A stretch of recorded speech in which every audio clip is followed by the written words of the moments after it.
এটা কোনো science fiction নয়। চাঁদে সত্যিই বিদ্যুৎ কেন্দ্র বানাতে চলেছে রাশিয়া আর চীন। তাদের লক্ষ্য একটাই, 2036 সালের মধ্যেই চাঁদে স্থায়ী মানব বসতির প্রথম ভিত্তিপ্রস্তর স্থাপন।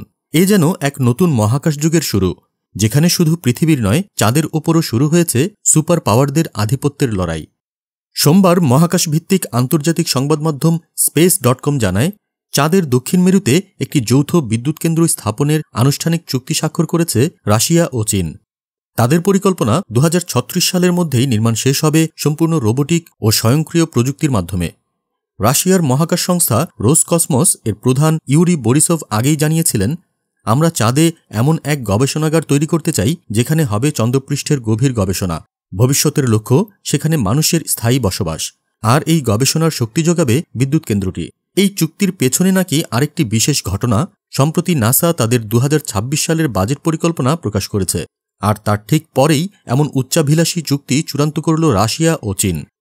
বিশ্ব রাজনীতিতে এই সময় চাঁদের ভূমি নিয়ে শুরু হল নতুন প্রতিযোগিতা। এই প্রকল্পে শুধু রাশিয়া চীন নয়, যুক্ত হতে চাইছে আরও 17টি দেশ। মিশর, পাকিস্তান, ভেনেজুয়েলা, থাইল্যান্ড, দক্ষিণ আফ্রিকা সহ একাধিক রাষ্ট্র চাঁদের এই বিদ্যুৎ প্রকল্পে আগ্রহ দেখিয়েছে। এ যেন পৃথিবীর বাইরেও নতুন ব্লক পলিটিক্সের ইঙ্গিত। বহুদিন আগে মানুষ বলতো চাঁদ দূরের একটি রহস্য। আজ সেই চাঁদেই তৈরি হচ্ছে আধুনিক বিদ্যুৎ কেন্দ্র, গবেষণাগার, এমনকি ভবিষ্যতের বসতি।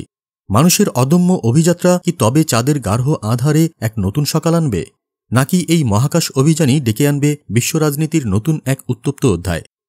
আপনার কি মনে হয়, চাঁদে এই নতুন বিদ্যুৎ কেন্দ্র মানবজাতির এগিয়ে চলা, নাকি পরাশক্তির আধিপত্য বিস্তারের অস্ত্র?